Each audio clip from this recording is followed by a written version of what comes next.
dari pemalsuan adalah fardu kifayah, harus ada yang menjaganya. Karena klien-klien, pengakuan-pengakuan yang tidak bisa dibuktikan itu biasanya diliputi oleh kepalsuan. Kita tentu akan melawan apabila sejarah bangsa Indonesia dirobah-robah. Kita tidak akan tinggal diam apabila sejarah NU dirobah-robah. Tidak ada seorang pun habaib ikut berperan mendirikan Nahdlatul Ulama. Para kiai khususnya di daerah saya ini, Pringsewu, tidak boleh lagi menjadi sasaran dawir. Tidak boleh menjadi sasaran orang minta-minta atas nama Rasulullah SAW, karena yang demikian ini justru tidak menjaga kehormatan daripada Rasulullah SAW. Saya merasa yakin Kiai Imad dan kawan-kawan membahas persoalan nasab bukan hendak mengingkari nasab Rasulullah secara keseluruhan, akan tetapi ingin menunjukkan ini loh yang sebenarnya, ini loh yang palsu, ini loh yang asli. Kita semua sudah mendengarkan ya cuplikan video bersama Kiai Haji Ahmad Isomuddin. Beliau mantan Rois Suriah PBNU periode 2010-2021. Beliau mengatakan menjaga kesucian nasab baginda Nabi Muhammad SAW itu fardu kifayah. Iya, kita harus mempunyai ghairah, semangat untuk menjaga selalu kesucian nasab baginda Nabi Muhammad SAW. Masifnya orang-orang yang mengaku sebagai cucu Nabi, dzurriyyah Nabi, akhir-akhir ini menyita perhatian dan dibuktikan dengan perilaku-perilaku menyimpang yang ditonjolkan oleh para pengaku ini, sehingga kita harus bergerak berbarengan. Kiai Haji Ahmad Isomuddin, mantan Rois Suriah PBNU 2010-2021, ini dengan jelas menjelaskan kepada kita semua, ini luar biasa. Jangan sampai kiai-kiai kita masih menjadi korban dawirnya para kabid kebolowi. Kita harus mengawal dan menjaga kiai-kiai tercinta kita. Ketika para kabid kebingungan untuk membuktikan dirinya sebagai dzurriyyah Nabi, ini semakin jelas bahwa mereka itu sangat jauh dari dzurriyyah Nabi. Makanya kami terus-menerus menyuarakan agar supaya saudara-saudara kami tercerahkan, tersadarkan dari doktrin-doktrinnya Habib Dobolowi yang di situ selalu mengatasnamakan sebagai dzurriyyah Nabi. Potret ketegasan Kiai Haji Ahmad Isomuddin, mantan Rois Suriah PBNU ya, ini seharusnya memberikan angin segar, seharusnya memberikan motivasi, menyadarkan kepada kita semua, terlebih kepada para pengurus NU di struktural. Ngapain kalian bingung, ngapain kesulitan untuk memutuskan sebuah sikap?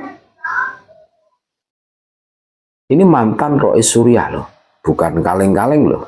Ini dengan tegas memberikan penyadaran kepada kita semua. Jangan sampai kiai-kiai kita menjadi korban dawirnya para kabid, iya kan?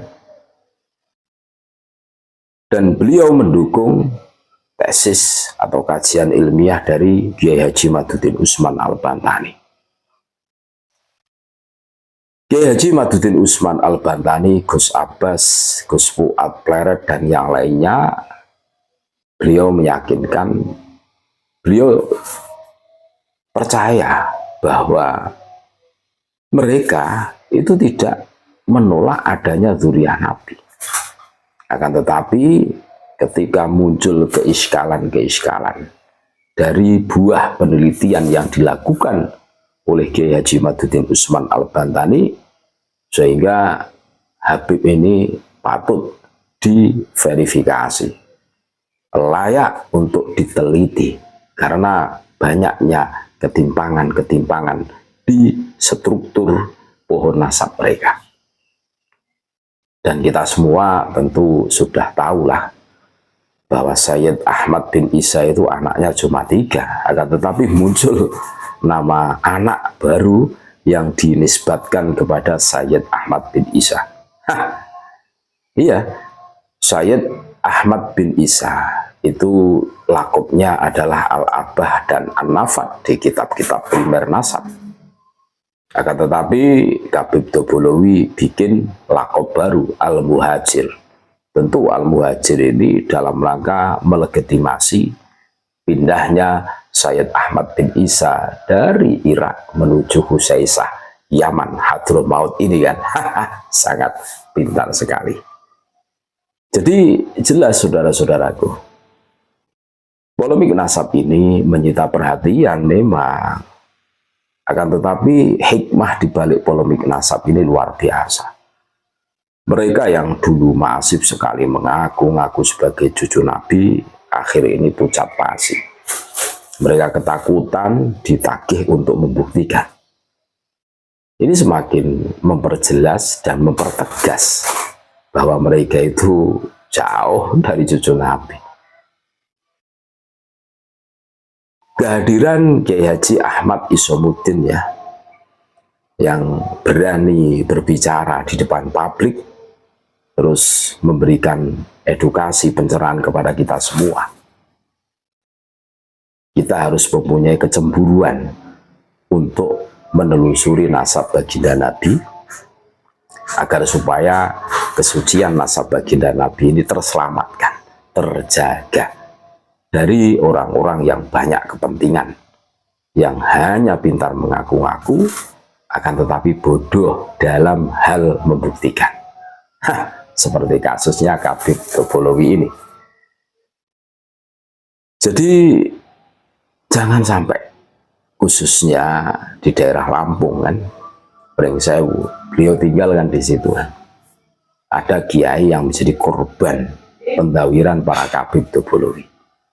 Kita sebagai santri harus menjaganya agar supaya para kiai-kiai kita ini terselamatkan dari pendawiran, pendoktrinan. Dan kita semua tahu bagaimana pintarnya para Habib ini dawir. Berbagai macam drama dilakukan ya untuk kepentingan mencari cuan.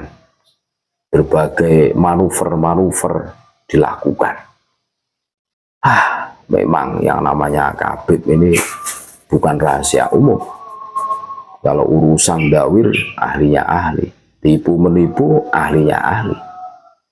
Bahkan mereka, kadang kami berpikir, gerombolan ini kok kayak orang yang kebal hukum, nggak takut dosa, semuanya diarahkan menjadi Habib. Tidak tahu malu, seakan-akan yang berhak menatap matahari di esok hari adalah golongan mereka. Seakan-akan kesannya yang berhak berbicara itu golongan mereka. Seakan-akan yang berhak menentukan masa depan kita semua adalah golongan mereka. Ini adalah kesombongan yang harus kita lawan. Ini tugas kita bersama, saudara-saudaraku. Itulah Kiai Haji Ahmad Isomuddin, mantan Rois Suriah PBNU periode 2010-2021, yang berani speak up, mengeluarkan statement. Kita harus mempunyai kecemburuan, menjaga nasab baginda Nabi fardu kifayah.